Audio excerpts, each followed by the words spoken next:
How we doing, guys? There's a little bounce, a little. I see it. A lot of milling around. When you had the officials come in, how do you handle it from the coaching standpoint and also the player standpoint as far as the interaction and the settings and the discussion? Really valuable time for us. An important 3 days. They'll be here today, tomorrow, and Sunday, and we try to maximize the opportunity as much as we can. And in relation to the coaches, they'll spend some time with the coaches on an individual basis and talk about some of the new things that are going on in the league, the points of emphasis, any rules changes, and then we'll have a meeting with them, with our entire team, and they'll have a presentation from the league. And that's always very good. The most valuable stuff, though, is again the question and answer and developing the relationship. And we really encourage both sides, everyone on our team, coaches and players alike, and the officials to create these lines of communication that can be beneficial to both. How they see the game, what they're trying to accomplish with a particular call, or why they would call this and not that. I think all those things are valuable discussions for everybody. So it's a great learning experience for us. What questions do you have for them? What questions do you have for them? Oh, I think a lot of the questions that we have go to specific ways they're going to call things. Obviously, there's a big change this year, and the pass interference. I was in a lot of those discussions throughout the offseason at the league level.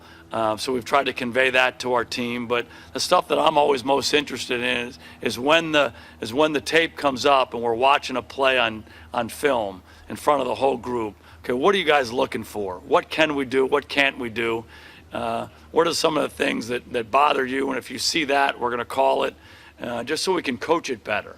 And there's a lot of different specific things that they'll share, their points of emphasis that we're not fully aware of, and that usually prompts a lot of really good discussion as well. Did that begin last night? Does it continue tonight? What's your schedule? It has not begun yet. I have not seen them yet. We anticipate them being out here for practice. They'll be in meetings tonight. And again, we anticipate them making the presentation tomorrow night in our team meeting. How do you think this pass interference thing is going to play itself out? And all that.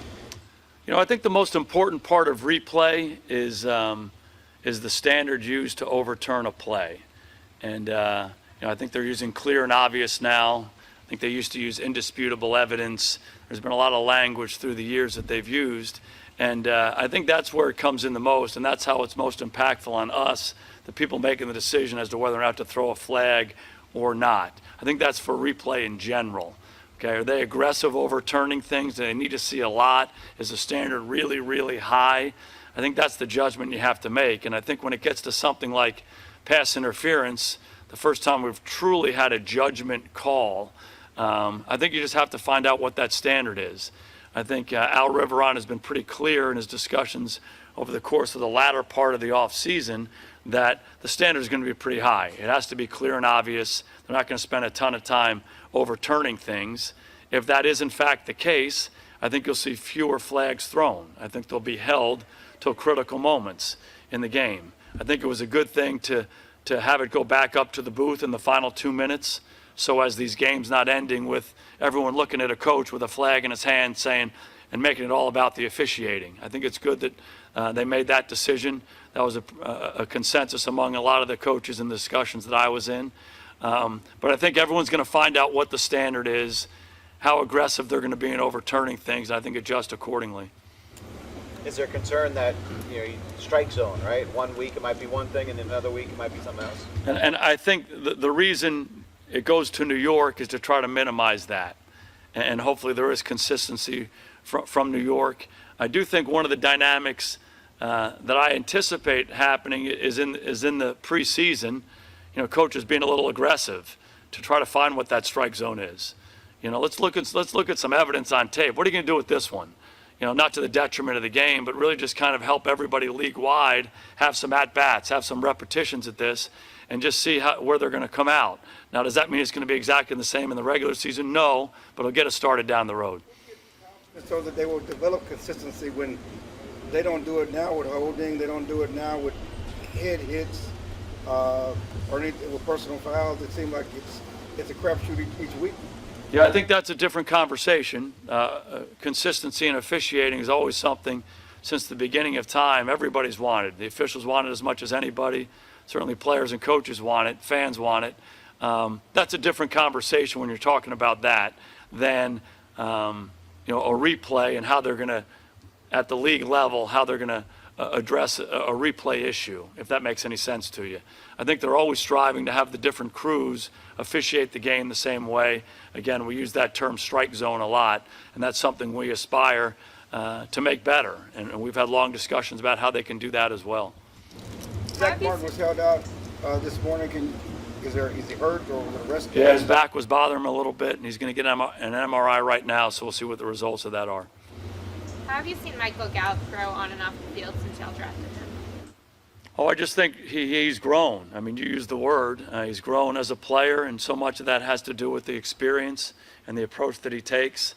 Young player last year, coming in as a third-round pick and played a lot of football early on in the year. Some of it was good, some of it not so good, not as consistent as he'd want, but you could see him gaining confidence with the experience they got. And he played his best football at the end of the year. Obviously, he had a very tragic situation happen off the field, and he was amazing, and his family was amazing in handling all that. We tried to be very supportive of him, but I think that's challenging for anybody, certainly someone of his age, and he just was so mature in how he handled that whole thing and responded really, really well to a situation that's almost unthinkable. But I think he got stronger. It sounds like his family has gotten stronger as a result of it and handled it really, really well. When we see him out here, he's always smiling, got this big smile on his face. What did you learn about him during that tragedy? And I guess, is that what you're seeing as well? Yeah, and again, it's hard for me to speak to this, but that's a situation that's going to be with him and his family for the rest of their lives, and that's the way it is. But again, I thought he handled it beautifully at the outset and has handled it well. Again, we try to provide resources for all of our players, certainly players who go through a situation like that. But he's been very, very strong, and his family's been strong, and they've tried their best to move on as best they can, and he's certainly done an excellent job for us. Back to Zach for a minute. Was it something that happened yesterday in practice, or something that's been bothering him the last couple of days? Yeah, I'm not the person to ask that. I know it's bothering him now, and trainers just felt like this was the best thing to do. So he's moving around fine, but they just want to look into it.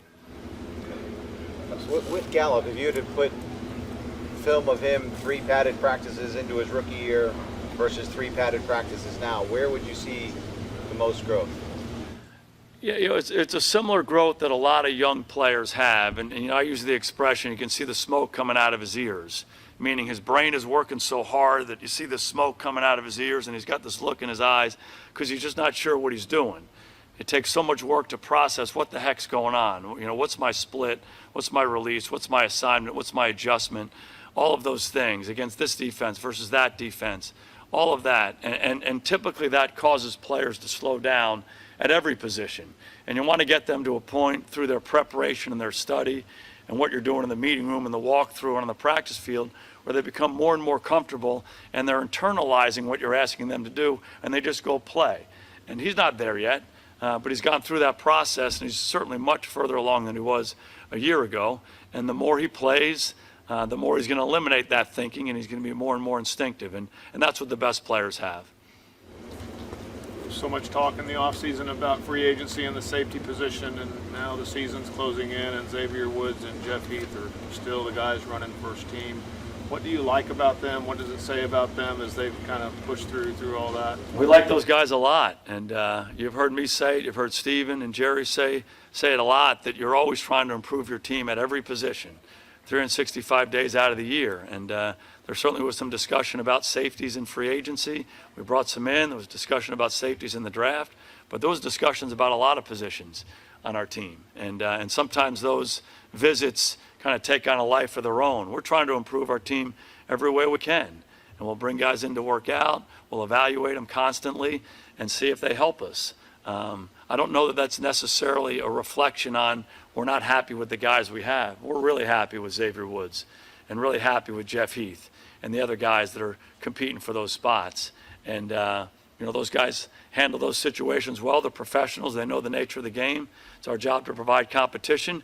If a guy were here, they'd be competing with him. If they aren't, they're going to compete with themselves to be the best they can be. And each of those guys is off to a really good start in camp. What do you guys like about Luke Gifford? There's a lot to like about Luke. He's big. He's athletic. He's got a good feel for the game. He's demonstrated toughness. I think he's a smart guy, instinctive guy, seems to make a lot of plays. So, again, a young guy that you really like, and the biggest thing is you just want to see more of them. You just want to see these young guys play as much as you can because their growth is almost exponential early on in camp. It's so new to them, and if they go about it the right way, you really see them take big strides. And it's fun to see his progress 4 or 5 days into it. How confident are you in your linebacker depth? We feel good about the guys we have. Certainly when you talk about Leighton Vander Esch and Jalen Smith and Sean Lee, those guys are really big-time players, and we like what they're doing individually, and we like how they're playing together. And Sean will be back here in a little bit, and it'll be fun to see those guys operate on the field. The other guys, we have some guys who are kind of veteran players, Joe Thomas, Marshall Lard, those guys have played football for us. Like to see what Covington's doing, like to see Kyle Kiro. I don't know if I'm missing anybody, but those guys have all done good things for us, and again, you just want to see more of them. All right, good to see you guys.